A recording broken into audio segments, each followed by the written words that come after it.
and welcome to Spit the Pips, a place where we take the fruit of information and we chew on it, we spit out the pips, we spit out the bad stuff. Today we want to talk about Keir Starmer. He's resigned, surprisingly.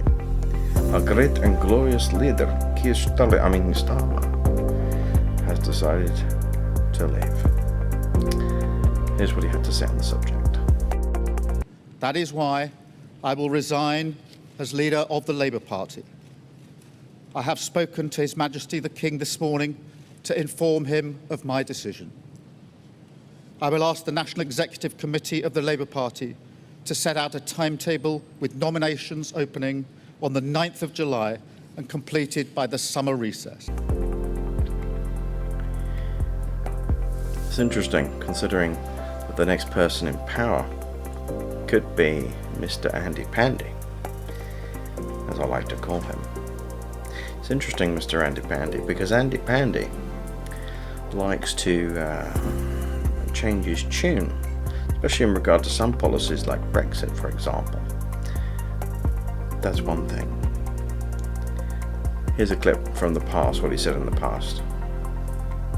I want to rejoin, and I hope in my lifetime I see this country rejoin the European Union. I'm absolutely clear about that. And of course, he's changed his tune slightly today in recent years. But of course, with that being said, it's still somewhat different. He still happens to be someone that disagrees with it at heart, and I think goes against the mandate that the people voted for. This is what Nigel Farage had to say on the subject. And that's why I believe there has to be a general election. Now, when we vote, I know we vote for our local MP, but effectively we vote for or against a man or woman to be Prime Minister. To keep chopping and changing like this is unacceptable in normal circumstances, but with somebody about whom we know nothing as to where his policies will lie, there must be a general election. The interesting thing is, I want to bring something into conclusion here, is the fact that when these parties are subject to their own policies and not the will of the people, when you voted for the Labour Party, when people voted for the Labour Party, admittedly it was a minority in the national vote. Despite that, people still voted for them, and they voted, rather unfortunately, for Keir Starmer and the Labour Party. Now, with that being changed, of course, that changes a lot of things, because, well, nobody voted for Andy Pandy, did they? The interesting part of it all, ultimately in the end, is, well, it's not what we really want. It's not what anybody wanted. That's the point of this video. I want to bring in the old adage of better the devil you know. Is that true? Because of course Andy Pandy, as I like to call him, might be a lot worse than Keir Starmer. So, better the devil you know than the devil you don't. One man comes out and one man's possibly going to come in. The question is, will that be better or will that be far worse?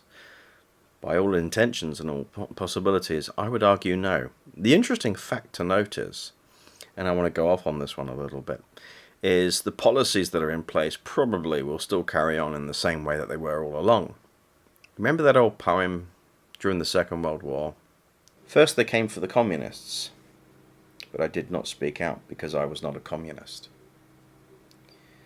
Then they came for the socialists. I did not speak out because I was not a socialist.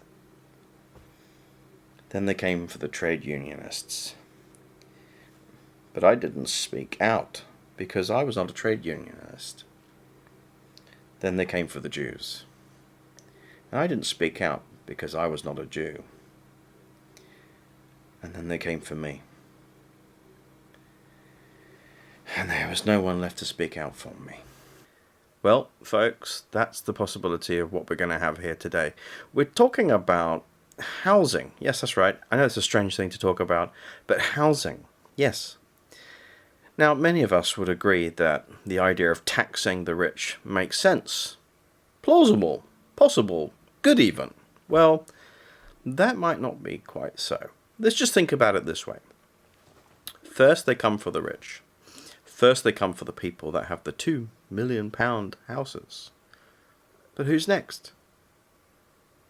Oh yes, admittedly, do we really want rich people living in this country, just getting richer and not paying anything into the system? Of course not. That makes no sense. However, the question is, what comes next? That is what is here today, but what is here tomorrow? A bit like the point of my video, really. Better the devil you know than the devil you don't. Okay? Not that I would argue anybody should turn to the devil. Turn to Jesus. He's your answer. He's your solution. Okay? But I want to target this right now. They have already enacted laws to highly tax people who have houses or residents that they live in, which happen to be 2 million or over. Now, the interesting thing is, it starts with that, but then what next? Will it go down to 1 million? Will it go down to 500,000? Because, of course, you could say, well, I'm not that rich. I don't live in a house like that.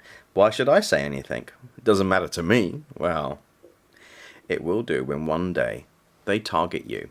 We're talking about pretty much a socialist government. And as we know, if we look in history, all socialist countries happen to fail. How ironic. Isn't it funny, the same policies that came in many, many years ago in other different countries, we apply here today in this nation, and yet everything's failing. Here's an interesting point. Let's go back as a history thing. I want to go back with this. In the past, only men worked. And so the government only got one lot of tax. Isn't it interesting, with the Second World War, they encouraged women to work under the guise of, freedom, liberty. Yes, of course, of course. Of course, the main reason, or the main reason, was not just the war and the war effort. It was, first and foremost, taxation. That's right. You can get double the taxes. Double your money. They love money. Yes, that's right. That's what they serve most. Where's the money going? Isn't it funny that these people that happen to be leaders of our country are extremely wealthy, and no one's questioning where their money comes from, or where it goes? Follow the money, my friend. Follow the money. That's what I say. And that's what they want. They want money from your house, more taxes from you, and yet everything is falling apart at the seams. Isn't that strange? We all thought they had the answers. Well, guess what, folks? They don't. The answer is found in Jesus Christ and Christ alone. That's the point I want to make in this video. But we need to do things to stop it. How can we stop it? Well, of course, the more attention we bring to it, online, like this, well, the more we can thwart their efforts. So I would encourage you to please like and subscribe. If you like this content and you like what we do here, please do follow by all means. That would be very much appreciated. Spread the word, share it, whatever you need to do, that's fine by me. So, thank you for joining.